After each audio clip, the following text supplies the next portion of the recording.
How would she come to be completely naked in the pond? How long had she been in the water before her consciousness had caught up to her? The opening of her anus tingled. Fuck me, fuck me, fuck me. The water was soothing, making her feel cleaner, less itchy. She reached for the bar soap and felt a sharp sting in her anus.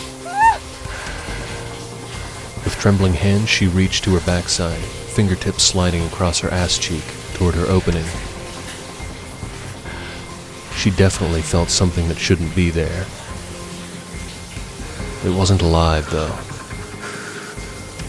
Wet, mossy weeds.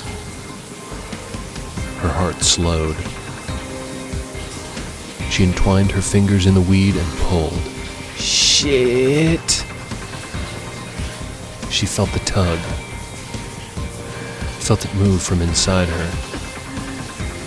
Not unlike the beads Derek had used on her once before.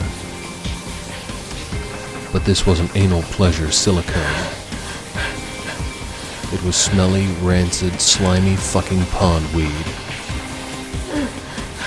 She tugged again, felt it uncoil from somewhere deep inside her. Carmen swallowed, hard.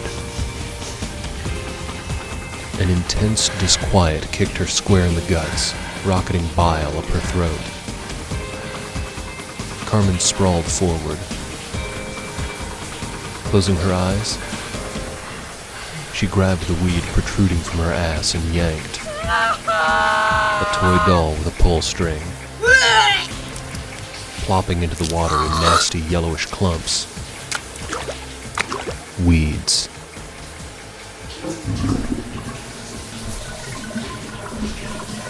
The soggy mess of pond scum, both from her ass and the puke, swirled in the blackened water until it got caught in the drain. She stood beneath the shower, letting the water rinse away the filth and puke. She palmed the front tile and dropped her head. Loving the feel of the water on her head, running down her face.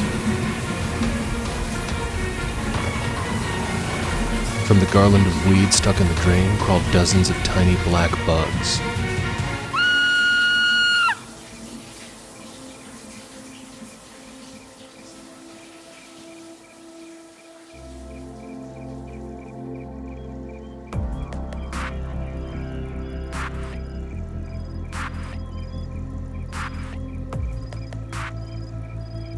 Jordal stepped into the cage.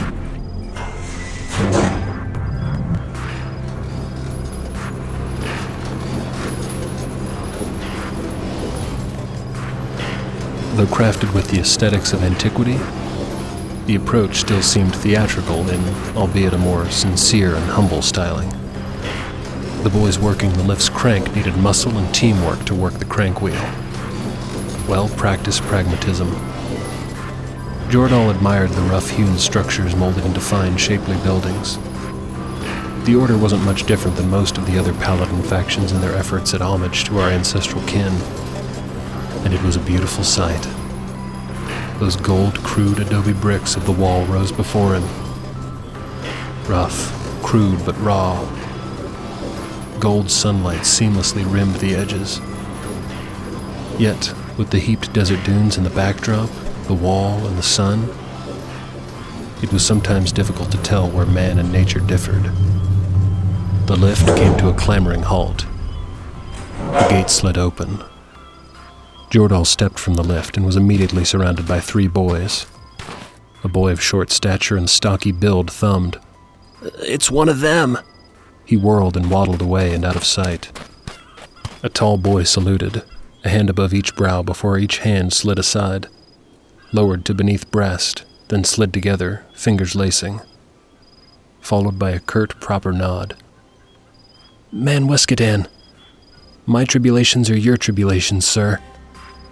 The other sentry followed suit, with less precision. "Sentries of the tower, why does one of yours depart at my arrival?" "Oh, Torsten? Don't mind him, sir, man of arms. Everybody but his mother calls him Stinkbait," said the other sentry. This one had smeared black soot beneath and above his eyes, and red dye from his lips to make himself look more fierce. And he did have a whelp above his right eye. The tall one spoke. "I'm Jacob, and this is Pallas. We call Torsten stinkbait because his pits always smell and he never bathes." "Yeah, that's why," Pallas said. "But I've heard he's been seen with Rosemary. Why does he leave at my presence?" The two sentries exchanged narrowed glances. They looked at Jordal. Patiently, Jordal waited for an answer to a question he had asked twice already. He would not ask again. Jordal stepped around the boys. "Never mind my inquiries. You, Malice, and you, Jacob, sentries of the gate, have done fine jobs." The third boy, Torsten, had taken refuge in a far, far corner of the tower. Jordal laid hands upon the sun-baked ledges of the tower's parapet. A worthy defense against the outside besieging forces. Crouch to take cover or rise to let loose volleys of arrows. Balls of lead, or mayhap bullets from guns of old and new.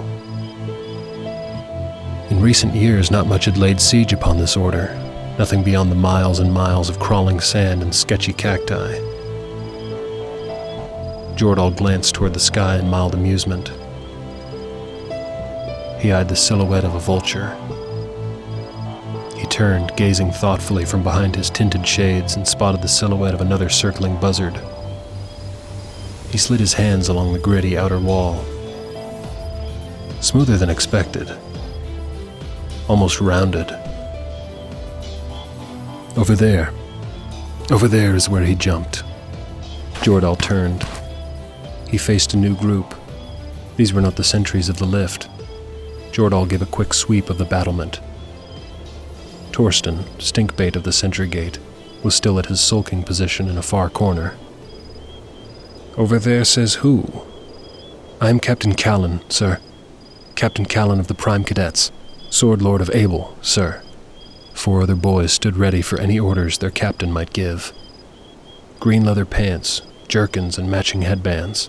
Swords crossed their torsos, swaddled in refined leather scabbards. A merry crew, to be sure. Cute. Callan pointed. "It is where they say he jumped. Twin warrior Selector Atticus and Elder Kai were the only ones to witness. Right there is where Rorn, the prince, jumped to his death. And you are the Prime Cadets, peers among the twins. Peers of the twins, Selectors Atticus and Rorn, Selector posthumously. Later he would escort Sierra to this very locale so that she may place her hands upon the last place Rorn had stood. Her blessing of soul-searing might offer insight as to the deceased twins' motivations.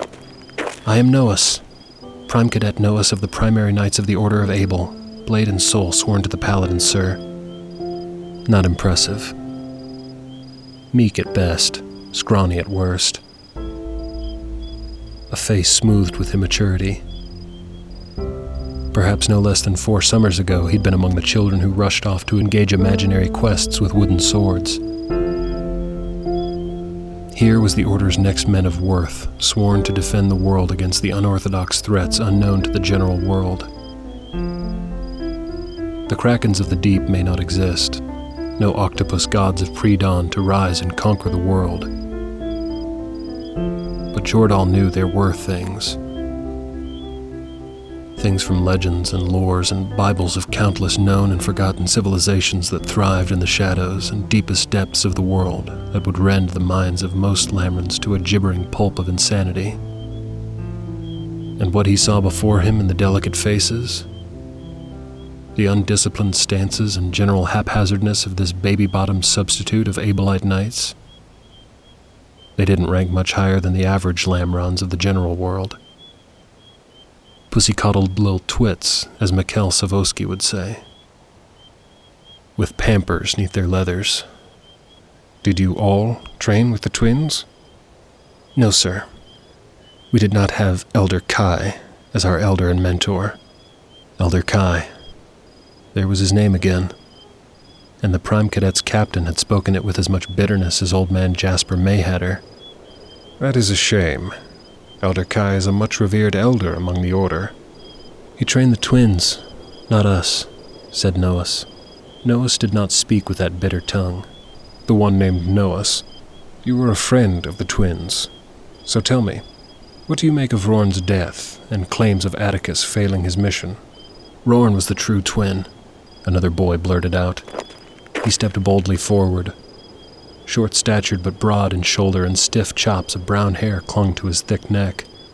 It was Rorn who was to slay the Geminus beast. He punched a fisted hand into the air, held it there as his fingers slowly splayed before the arm fell slowly, mechanically back to parallel with his leg, finger still splayed and stretched open. Rorn, the fate!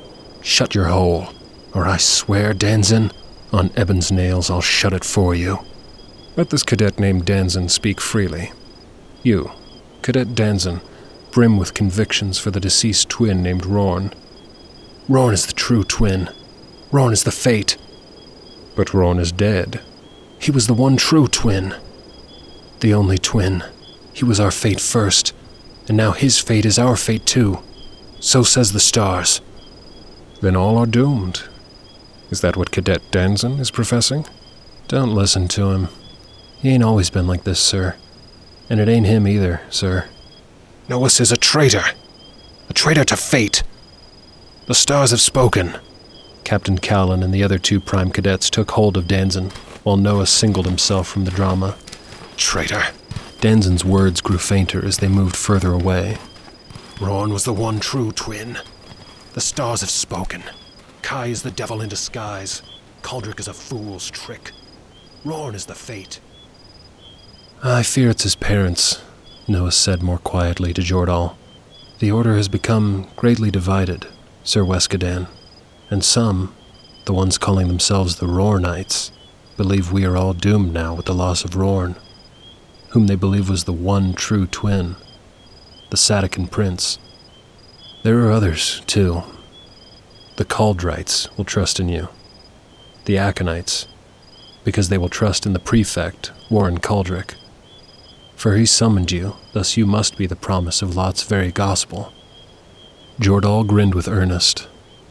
This one, Noas, he thought, was naturally skilled at carefully hiding his true feelings, but not skilled enough. And are there any who trust in the living twin, Atticus? There are, sir. Only a handful, but... Enough! A voice boomed from across the battlement. With a jolt, Noas turned, bowed, and stood. A man in a flowing robe crossed the battlement. He muttered indiscernible harsh words to Captain Callan and Danzin and the others holding Danzin. You are all dismissed. Please make your leave from this place at once. Like a barnyard rooster, offended by a predator's intrusion, the man in elder robes stormed toward Jordal. Man of arms Jordal Weskadan of the Aconites. Don't think I don't know who you are, or what you do. Jordal kept his arms crossed, but leaned his upper body closer to the man's tanned, scorned face. Elder John Sloan. Don't think I don't know who you are, or what you do. We cut the fool's folly now. If again I witness you gathering gossip from any of my cadets, then I will have you and your entire puppet brigade ejected from the gates of this order at once. Do you understand, Weskadan? I serve truth, not men. And I serve the prefect. Then this order has lost its way. Dare you pass judgment? Criticism? Correct. Immoral, reckless mercenaries. He spat, barely missing the tip of Jordal's boot. Immoral, the elder says? Do you not bed many women, none of which are within the sacred binds of marriage? Do you deny these rumors? I serve truth, not men. Though Jordal did not spit, his words came sharp and pointed. Jordal strode from the parapet, a smooth and deliberate gait.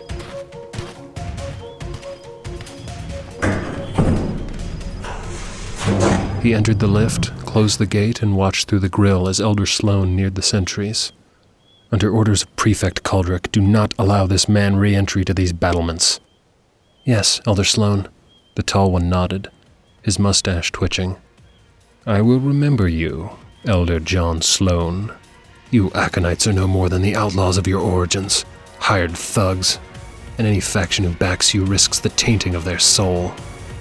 If what you say is derived from truth, mayhap the beast that needs to be reckoned with is within us, and not out there. The lift began lowering. Jordal leveled his gaze in dismissal, conveying his good riddance.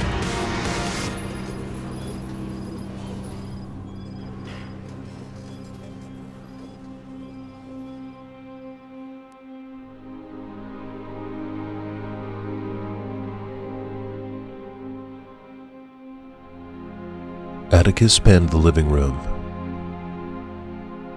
This was his twin's home, where Shane ate and slept. Framed pictures hung on the wall, and more were propped up on the mantel. Photographs of the same people but in different stages of life. Amy, who wore denim shorts and sleeveless shirts most frequently, revealing much of her feminine curves, but still not as lurid and sensual as what Carmen seemed accustomed to wearing. A boy, younger than Shane by some years, who typically wore colorful shirts with turtlenecks. But throughout the photographs, he tended to frown very often. There was even a picture of Shane and the sheriff standing next to a pickup truck that held a dead buck. The animal's tongue lolled out of its dead mouth, eyes glassy with a far-off gaze. The same doom-fixed glare that Roran had worn after his fatal jump from the Tower of Tribulation. And now here was Shane's home, and his past all narrated in photographs. Several of his young pictures showed him in football uniforms, holding a black and red helmet or football or both. A couple more photographs were of Shane in military garb, one of him standing on the porch of the trailer while holding an AR-15. Shane, his twin, seemed to have had his own training in soldiering. Good.